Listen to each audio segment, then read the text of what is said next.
الحمد لله توكلت على الله ولا حول ولا قوة إلا بالله ونصلي ونسلم على سيدنا محمد المصطفى وحبيبنا المجتبى صلى الله عليه وسلم وعلى آله وأصحابه ومن اقتدى بهم واهتدى. اما بعد، السلام علیکم و رحمت الله و برکاته. از نام حضور محترم، از نام خیش پیوندان، داملوها، قاریها، مهمونای عزیز، اولا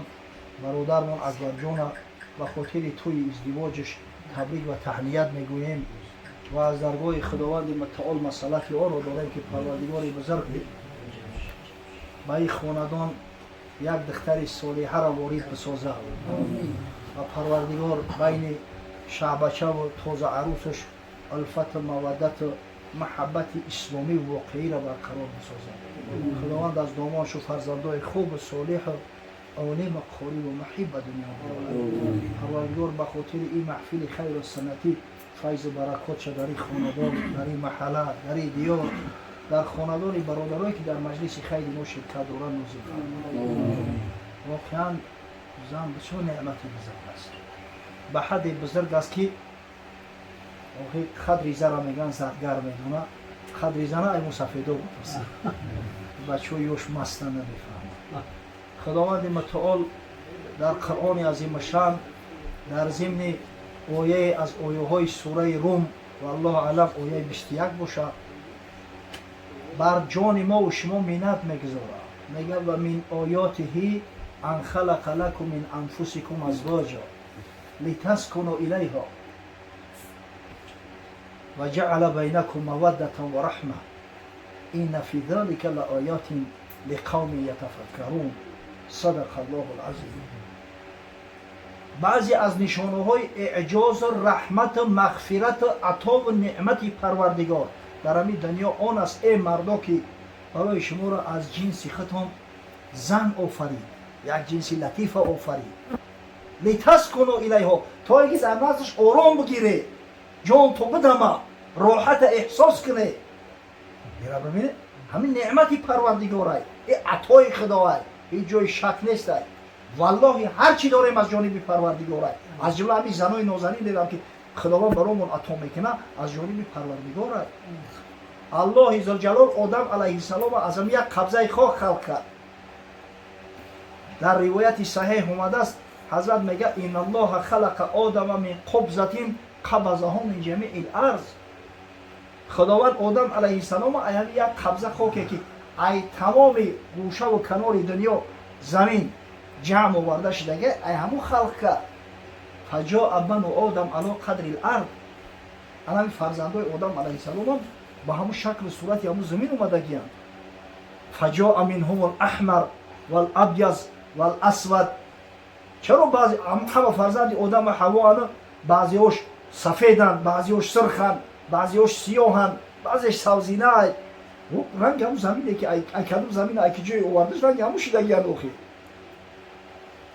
ای که جای قبض زدن آوردن او ایسته همون دنگی نرفت همین شکل و صورت رو رنگی نکتن. والخبیث و طیب و سهل و الحزن.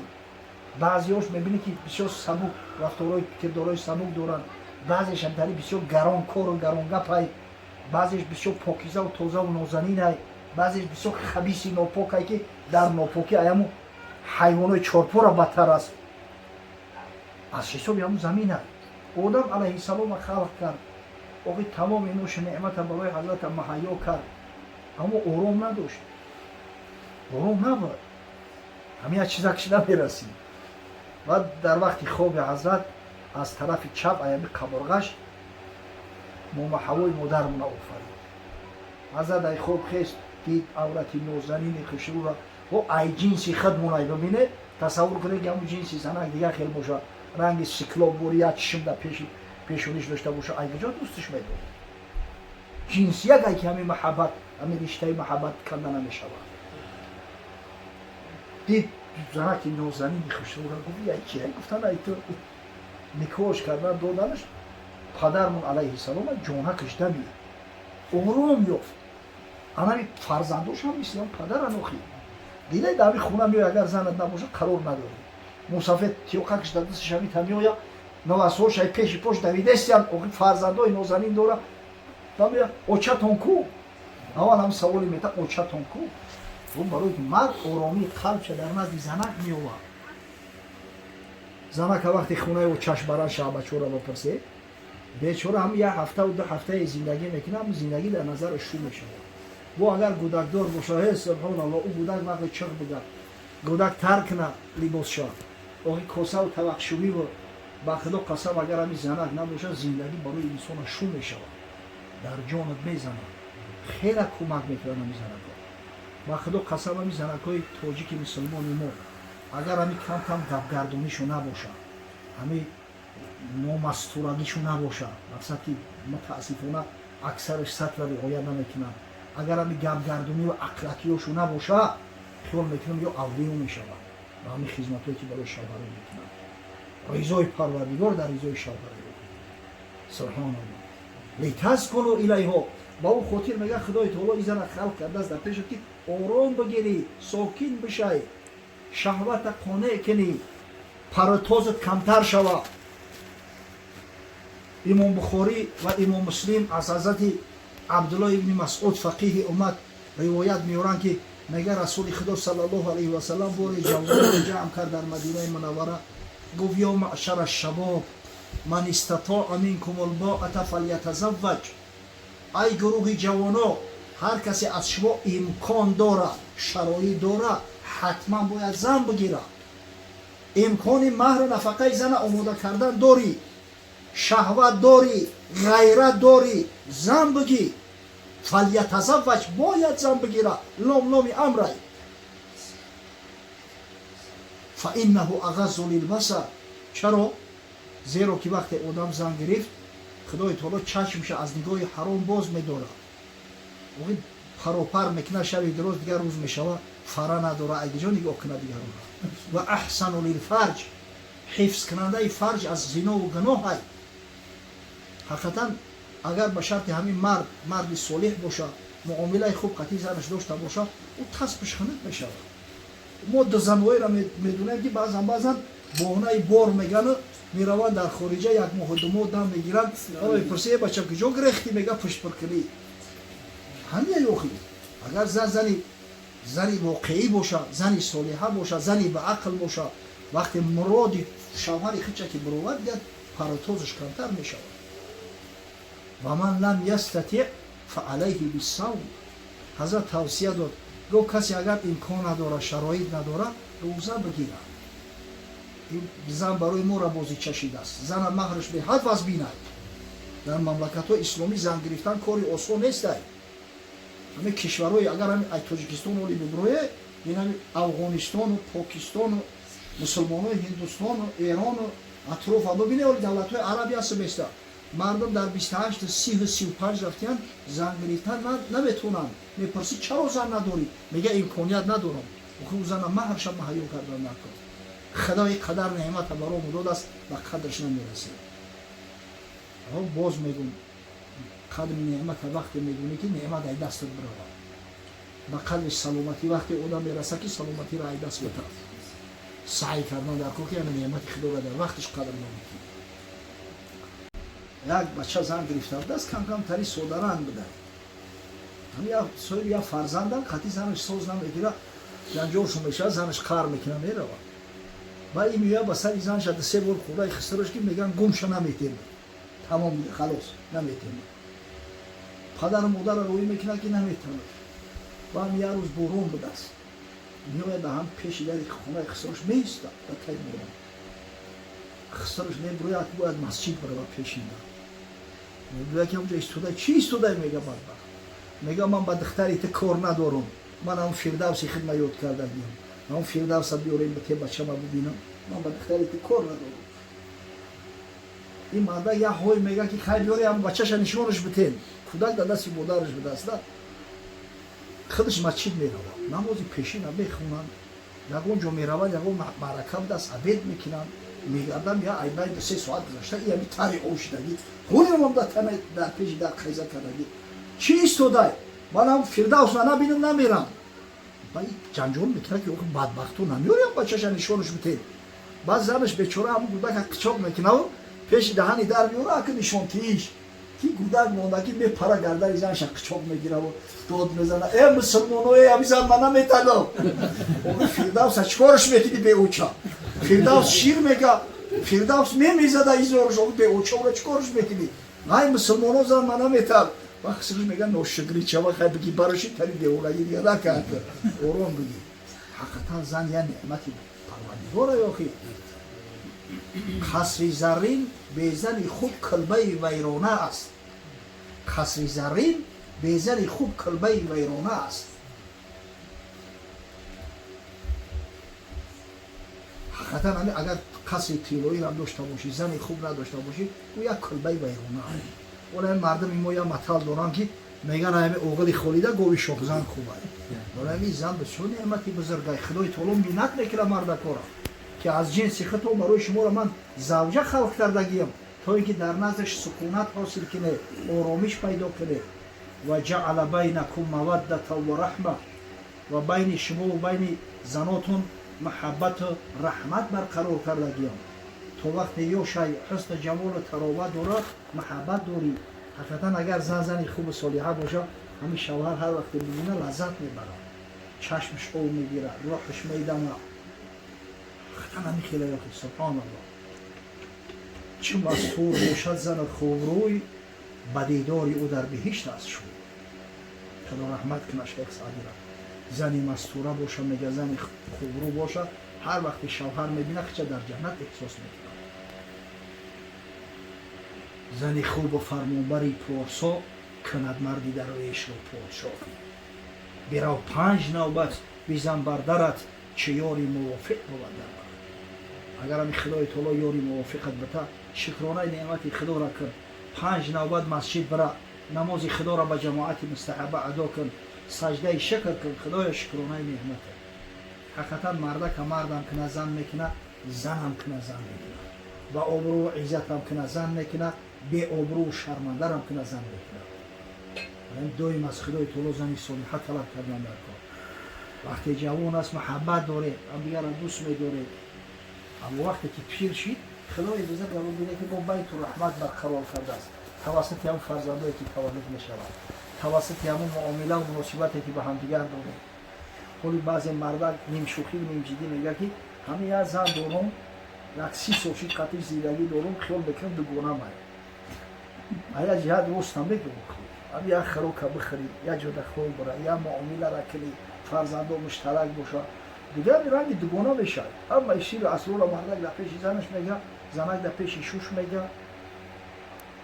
همین رحمت برقرار میشه محبت برقرار میشه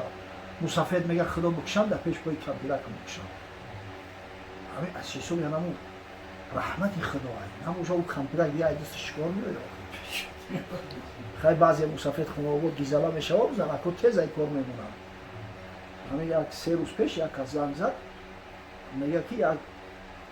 مسافد 93 ساله کمپیرش 3 طلاق کرده در اون رویت دوره مسافر چی در دوره کمپیر 3 طلاق میکنه میگه شب اشتیاش اومد از خونه آورده کمپیر هم 80 بلوغی طلب کرده است که مقصد اون کمپیر گریخت است از پیشش گیزارش ده 3 طلاقش کرده است اون خونه آورد این خماس باشه این غیرت داشته باشه بیمار دوره از زری دیگه بگیره میکشه کمپیره میره ببینه واقعا همون دیگه هیچ کار ایدوستشو نمیوید میگه هم یک فشفشی زنک براش همین تمام دوش نعمت دنیا را بالاتر میشود همین رحمتش نمیاد این فی ذلک لآیات لقوم یتفکرون بیشک خدای تعالی نشانه‌های عظیمی را در همین گذاشته است برای مردمی که تفکر دارند عقل دارند فراست دارند و قدر نعمت الله میرسند حقیقتا آخی یک فکر کنیم این نعمت‌های پروردگار را والله اگر تمام حیات شکر کنیم ای هزار یک شکرش انجام دادن نمیتونیم افسوس که ناشکریم افسوس که نوجوان مردیم خدای تعالی زنی نازنی نداد است ما مردک خوب میکنه شب بچه با کیرم یا وش اوخی ایده دیگه نعمت زیاد میشه تو هم وقت کم کمک همینطور بگیم که در هیجان ای میروان غسل میکنند کس اوخی بیمار داری 2 رکعت نماز شکر بخونی غسل کردی تازه و آزاده شدی اون مردکش زن تام بگو که زنک بیاترم در برام 20 رکعت نماز نفل بکنیم نماز شکرانه نعمت خدا را بکنیم از خدا فرزندی خوب صالح طلب کنیم که پروردگار صاحب فرزندای خوب صالح بکنه نه چی بلای موزده است که دیگه خشمونه میته بعضی جوان مردای بی غیرتی هست که با خشونه میته حالی خیلی از سرک خواب ما بگیرم با میخیزم غسل میکنم ای سرش میمونه فرضی بوم دادم قضا میکنم مگر شکرگزاری نعمت پروردگار همین خیلی خدا رحمت کنه حضرت جلیبی صحابه بزرگ پیامبر صلی الله علیه و سلم حضرت وقتی که خدای تعالی صاحب زری صالحش کرد در نماز استاد خودش نفهمید که شب چه روز شد صدای اذان بیرول شنید این در نماز یک شکرانه نعمت خدا از نماز خود است بعد ما خود اومد که یک روز خسر رو بخیزه رو با اون قلبی شده بشه استاد سلام داده و مسجد شتابان اومد میره ببینه روز دیگر شب رفت وقتی عروسی نازنین ندید ای بچه اول همین رکعت نماز شکر بخونم شکر نعمت خدا را بکنم نماز طرز میخوندن همین خیلی دوده میشیدن در نماز که دیگه نمیفهمیدن شب و روزا ساعت دیگه 40 پیر میشید نمیفهمیدن باز صدای اذان حضرت بلال برآمد آزاد خیز گرفت وقتی پیش حضرت گیله کردن ای بروش که این خونه آباد پیش عروسش در نشیشته است دست عروس نقبیده است خطی عروسش صحبت نکرده است حضرت گفت چی درد داری ای جلیبی حضرت چی درد ندارم هم در نماز میستم نمیفهمم وقت چخیل میگذره گفت تا اول کارا ببین بعد نمازی شکر بخونیم هم تکی هسته ایران ببینیم کاری او صحابای بزرگ کجا و کاری ما و شما کجا من خدا قسم همین میخونی رفتار و کرداروی همه را میگوی اون افسانه میشه یا باشو اون مردک حقیقی اون مردک ها بودن این ما در این خرای لنگان کی میدونه که بچه نوع چی طریق ما پولی سیروتا میگذاشته باشیم و خیلی همین نعمت از خدا رسید دست بر پروردگاری بزرگ همین نعمت دو دست به مزد منت شکرگزاری همین نعمت توجه بیاد شخصایی که تفکر دارن حتما شکرگزاری نعمت خدا را میکنن پیامبر محبوب صلی الله علیه و سلم حتی شبها بعضا شبهایی که در حجره بی بی عایشه مادرمون بود پوشیده نیست که حضرت صلی الله علیه و سلم بی بی عایشه را از همه زناش بیشتر دوست داشت یک محبت خاصه نسبت بی بی عایشه داشت به حد دوستش می داشت که یک روز رزمار میشود بین ازواج مطهره بعد بیبی فاطمه را وکیل میکنن بیبی فاطمه زهرا را میگن پیش حضرت برای عرض دادی ما را بکن که همین عایشه بعضا میگذرونه بیبی عایشه بیبی فاطمه گیله و شکایت ازواج مطهره را نزد حضرت میاره همین حضرت بیبی فاطمه را به حد دوست میداشت از در که مید اومده است حضرت میخیست است به پیش میادش ریداش هم میگه تند میکرد در زمین از پیشالیش بوسه میکرد مرحباش میگفت بعد گفت که بچه‌م چی کار داری؟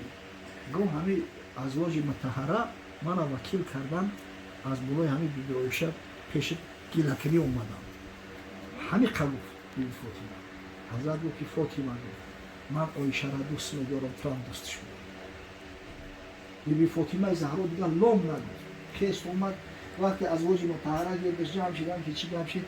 گفت اوه حضرت دوستش میداره کسی را پیغمبر دوست میداره دوست داشتن او برای تمام امتهای محمد واجبه باید ما دوستش بداریم همچین بودن یعنی ببینید همین قدر حضرت دوست میداشت محبت داشت خطیش اوه در روایات اومده است خطیش تیزدمک میکرد یا خطی حضرت تیزدمک میکرد روی شای مادر اما میگه در نماز می ایستاد در شب غیر نمازهای فرضیه‌ای در نمازهای نافله نماز شب در روایات اومده است میگه کان صلی الله علیه و سلم اذا قام من اللیل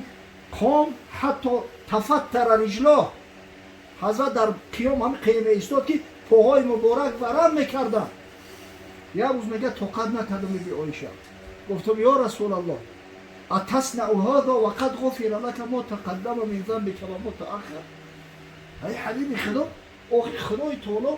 تو را بشارت داده است که با وجود آن که معصوم هستی از گناه حتی اگر گناه هم کنی گناه پیشیدگی بخشیده شدگی این قجان تقام کی میگه گشت گفت یا عایشه افلا اکون عبدا شکورا یا عایشه گفت من بنده شکرگزاری الله نباشم من شکرانه نعمت پروردگار را میکنم شکر ما کجا داریم این فی ذلک لآیات لقوم یتفکرون. بیشک این یک نشانه های بزرگ هستند برای شخصایی که عقل فراست دارند، برای کسایی که تفکر میکنند، برای کسایی که صاحب اندیشه هستند. پروردگار بزرگ اجوادیان ما را وقت اقبال بکنه انشاءالله ابتدای کارش میکرد، اما خشتی اول وقتی که انسان گذاشت انشاءالله تو سوره ها هم اگر بیوال بخیزه راست میکنه داشته است نسبت زوجش ادا کنه و پروردگار عروسشم غیرت همت بده که حقوق شوهر را رعایت کنه، به فرمان شوهر از خانه نبروید، به فرمان شوهر کاری نکنه، زیرا رسول الله صلی الله علیه و سلم قسم یاد کرده است والذی نفس محمد بیده، قسم به الله که جان محمد در قبضه قدرت اوست، لا تؤدی المرأة حق ربها حتی تؤدی حق زوجها. تا زمانی که مرد حقی، تا زمانی که زن حق شوهرش ادا نکنه هرگز حق خدا را ادا کرده نمیتونه. پروردگار از دامانش و فرزندای خوب و صالح عالم و قاری و محیب به دنیا بیارد. روان غیرت حمیت میبوده که وقتی این نعمت پروردگار را احساس کردیم دیدیم شکرگزاری نعمت هم فراموش نکنیم، زیرا خداوند بنده های شکرگزارش دوست می‌دارد. واشکرولی، شکر نعمت مرا بکنه میگه خداوند، ولا تکفرون، کفران نعمت نکنه که از شما پرسیده میشود. پروردگار به خاطر احیای این سنت بزرگ حبیبش محمد صلی الله علیه و سلم در این خاندان، در این دیه، در این دیار، در خاندان برادرایی که در این محفل خیر شرکت دارند فیض برکات خداوند حسنات شود. خداوند توی‌های نکاحی را که مثل توی امروزه ما برگزار میشوند سبب زیاد شدن فرزندای حلال زاده و جامعه اساس که مایگری و ثروت هر ملتی را تشکیل میکنند، سبب ریشه کن شدن فسق فساد حرام و زنا در جامعه خراب. ربنا آتنا فی الدنیا حسنه و فی الاخره حسنه و قنا عذاب النار.